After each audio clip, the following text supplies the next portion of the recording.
صدیوں پہلے ایک بستی سرسبز و شاداب ہری بھری تھی، زرخیز زمین اور خوبصورت باغات، لیکن اس بستی کے لوگ اخلاقی طور پر بگڑ چکے تھے۔ وہ بدکاری میں مبتلا ہو گئے تھے اور ایسے گناہ کرنے لگے جو پہلے کسی قوم نے نہ کیے تھے۔ ظلم و زیادتی، بددیانتی اور بے حیائی ان کا معمول بن چکا تھا۔ یہ بستی سدوم اور عمورہ کے نام سے جانی جاتی تھی اور یہاں کے لوگ قوم لوط کہلاتے تھے۔ اللہ نے ان لوگوں کی ہدایت کے لیے اپنے ایک نبی حضرت لوط علیہ السلام کو بھیجا، جو حضرت ابراہیم علیہ السلام کے بھتیجے تھے۔ حضرت لوط علیہ السلام نے اپنی قوم کو اللہ کی طرف بلایا اور ان سے کہا، کیا تم ایسا فحش کام کرتے ہو جو تم سے پہلے دنیا میں کسی نے نہیں کیا؟ تم عورتوں کو چھوڑ کر مردوں سے اپنی خواہش پوری کرتے ہو، بلکہ تم حد سے بڑھنے والے لوگ ہو۔ سورۃ الاعراف آیت نمبر 80-81۔ انہوں نے قوم کو سمجھایا کہ اللہ نے مرد اور عورت کو ایک دوسرے کے لیے پیدا کیا ہے اور مردوں کے ساتھ بدفعلی ایک سنگین گناہ ہے۔ انہوں نے لوگوں کو شرم و حیا، عدل و انصاف اور پاکیزگی کی دعوت دی، لیکن قوم لوط نے ان کی بات کو مذاق سمجھا۔ وہ کہنے لگے، اے لوط، اگر تم اپنی تبلیغ سے باز نہ آئے تو ہم تمہیں اپنی بستی سے نکال دیں گے۔ یہی نہیں بلکہ انہوں نے حضرت لوط علیہ السلام کا مذاق اڑایا اور کہا، اگر تم سچے ہو تو ہم پر اللہ کا عذاب لے آؤ۔ قوم لوط اپنی برائیوں میں بے حد بڑھ گئی۔ ان کے بازاروں میں لوٹ مار ہوتی، مسافروں کے ساتھ بدسلوکی کی جاتی اور وہ اپنے گھروں میں بے حیائی کے کام سر عام کرتے تھے۔ حضرت لوط علیہ السلام نے انہیں کئی بار تنبیہ کی، لیکن وہ باز نہ آئے۔ آخرکار اللہ نے حضرت لوط علیہ السلام کی دعا قبول کی اور ان کی نافرمان قوم پر آسمانی عذاب نازل کرنے کا فیصلہ کیا۔ اللہ نے 3 فرشتے جبرائیل علیہ السلام، حضرت میکائیل علیہ السلام اور حضرت اسرافیل علیہ السلام زمین پر بھیجے۔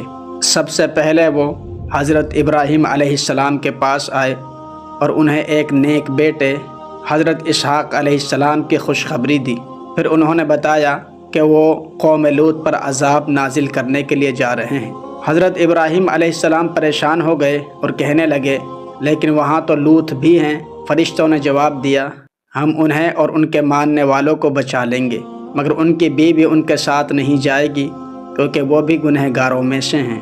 جب یہ فرشتے خوبصورت نوجوانوں کی شکل میں حضرت لوط علیہ السلام کے گھر پہنچے تو حضرت لوط فکر مند ہو گئے۔ وہ جانتے تھے کہ ان کی قوم بگڑ چکی ہے، وہ ان مہمانوں کو نقصان پہنچانے کی کوشش کریں گے۔ جیسے ہی لوگوں کو معلوم ہوا کہ حضرت لوط علیہ السلام کے گھر خوبصورت نوجوان مہمان آئے ہیں، وہ بے حیائی کے ارادے سے ان کے دروازے پر جمع ہو گئے اور کہنے لگے، لوط، ہمیں وہ مہمان دے دو جو تمہارے گھر آئے ہیں۔ حضرت لوط علیہ السلام نے انہیں بہت سمجھایا اور کہا کہ میری بیٹیاں یعنی تمہاری قوم کی عورتیں تمہارے لیے حلال ہیں، ان سے نکاح کر لو، اللہ سے ڈرو اور میرے مہمانوں کو شرمندہ نہ کرو۔ لیکن وہ باز نہ آئے۔ تب فرشتوں نے حضرت لوط علیہ السلام کو تسلی دی اور کہا، اے لوط، ہم اللہ کے فرشتے ہیں، یہ لوگ ہمیں نقصان نہیں پہنچا سکتے۔ صبح ہونے سے پہلے تم اپنی اہل ایمان جماعت کے ساتھ یہاں سے نکل جاؤ، مگر خبردار کوئی بھی پیچھے مڑ کر نہ دیکھے، تمہاری بیوی بھی پیچھے رہ جائے گی، کیونکہ وہ کافروں میں سے ہے۔ رات کے وقت جب حضرت لوط علیہ السلام اپنے پیروکاروں کے ساتھ بستی سے نکل گئے تو اللہ کا عذاب آ گیا۔ فرشتوں نے جبرائیل علیہ السلام کے ذریعے پوری بستی کو زمین سے اٹھایا اور پھر الٹ کر نیچے دے مارا۔ آسمان سے پتھروں کی بارش ہوئی جو ہر ظالم پر نشانہ لگا کر گر رہے تھے۔ ایک زوردار چیخ آئی جس سے سب کے دل پھٹ گئے اور وہ زمین میں دھس گئے۔ ان کی پوری بستی کو تباہ کر دیا گیا اور وہ جگہ ویران ہو گئی۔ یہ عذاب اس قدر شدید تھا کہ پوری قوم نیست و نابود ہو گئی، سوائے حضرت لوط علیہ السلام اور ان کے چند ماننے والوں کے۔ جب حضرت لوط علیہ السلام اپنی قوم سے نکل رہے تھے تو اللہ نے انہیں حکم دیا تھا کہ کوئی پیچھے مڑ کر نہ دیکھے، لیکن ان کی بیوی جو دل سے اپنی قوم کے ساتھ تھی پیچھے مڑ کر دیکھ بیٹھی۔ اسی وقت اللہ کا عذاب اس پر بھی آیا اور وہ بھی ہلاک ہو گئی۔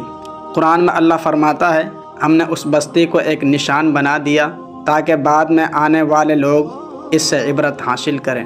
سورۃ العنکبوت آیت نمبر 35۔ آج قوم لوط کی بستی کا مقام بحیرہ مردار کہلاتا ہے، جو اردن اور فلسطین کے درمیان واقع ہے۔ یہاں کوئی جاندار نہیں رہ سکتا کیونکہ اس کا پانی انتہائی نمکین ہے اور اس میں کوئی زندگی زندہ نہیں رہ سکتی۔ اللہ کی نافرمانی کا انجام ہمیشہ برا ہوتا ہے۔ بے حیائی اور گناہ میں مبتلا ہونا اللہ کے عذاب کو دعوت دینا ہے۔ اگر کوئی قوم اللہ کے احکام کو نظر انداز کرے تو وہ تباہ ہو جاتی ہے۔ اللہ کے پیغمبروں کی بات ماننا ہی کامیابی کی کنجی ہے۔ بحیرہ مردار آج بھی ایک عبرت کا مقام ہے جہاں اللہ کے قہر کی نشانیاں باقی ہیں۔ یہ واقعہ ہمیں بتاتا ہے کہ اللہ ہر چیز پر قادر ہے اور وہ ظالموں کو ضرور سزا دیتا ہے۔ اللہ ہمیں ہدایت دے کہ ہم ہمیشہ حق کے راستے پر چلیں اور اپنی زندگی کو نیکی اور تقوی کے ساتھ گزاریں۔ اگر ویڈیو اچھی لگے تو لائک